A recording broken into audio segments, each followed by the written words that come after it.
ご理解第32節。女が左縁に出て名を抜くときに血を拝んで抜くというような心になればおかげがある。またそれを煮て食べるとき、神様いただきますというような心あらば当たることなし。実験実証させていただく信心のいろはです。大地を拝む気になり、すべてにいただきますという合唱の心。今まで気づかなかったおかげのもとが、そこにもここにもあることに気づかされます。信心とは一切を拝み、一切をいただきますということだなとわかります。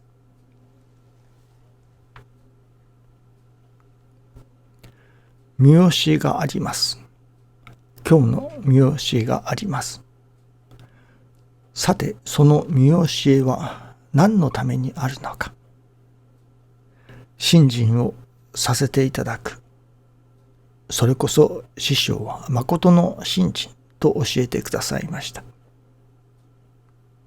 その誠の信心とは、やはり神の心を心とするということだと思うのですけれども、そしてその神様の心を私どもがまた持つということ。そうすれば神になる、いわゆる生き神の誕生ということにもなるのでしょう。神様と同じ心になる。神の心を心とする。いわばそこに神が生まれるということにもなるのだと思いますね。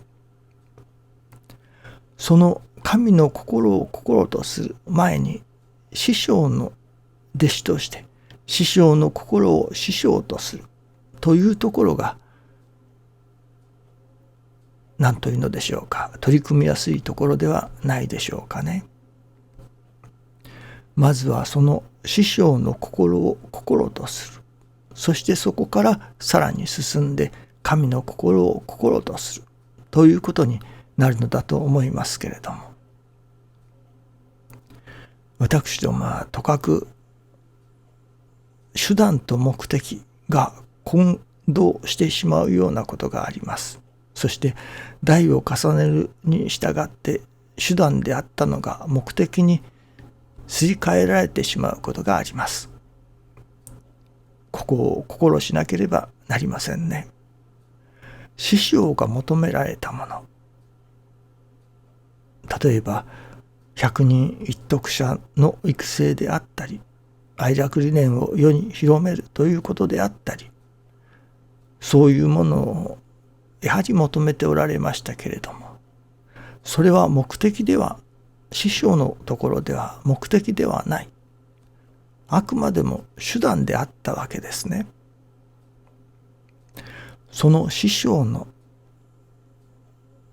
最大の目的、本来の目的、それは人が助かるということ。そこに焦点があったわけですね。そしてそれはもちろん神様のお心でもありましょう。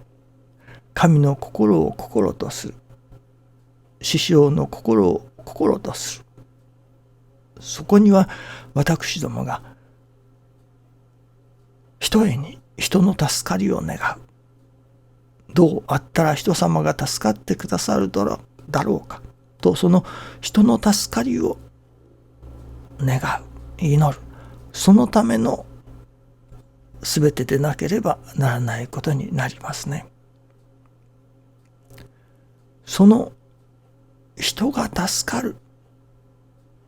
どうあったら人が助かるだろうか。それはこの愛楽理念による助かり。そしてその愛楽理念をより広める。それが百人一徳者の育成。そこに初めてより多くの人たちが助かることができるようになる。と、どこまでも師匠の焦点は人が助かること、より多くの人が助かることが焦点であったわけですね。そのために百人一徳者を育てようとされた。愛楽理念を世に広めようとされた。それは手段であったわけです。ところが代が重なるに従ってその師匠の本来の眼目というのでしょうか、人が助かる、人を助けるというところが欠落というのではありませんけれども、でも少し薄らいでくる。そして百人一徳者育成であったり愛楽理念を広めるというそこが大切なこととなされる。いわば師匠にとっては手段であったものが後々のものにとってはそれが目的となってしまう。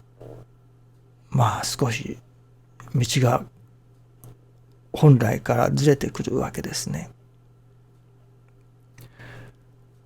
そういうことがよくあると思いますね。これではならないわけです。本来の師匠の心を心とせねばなりません。本来の神様の心を心とせねばなりません。それは人が助かるということ。どうにかして人を助けたい。人様に助かっていただきたい。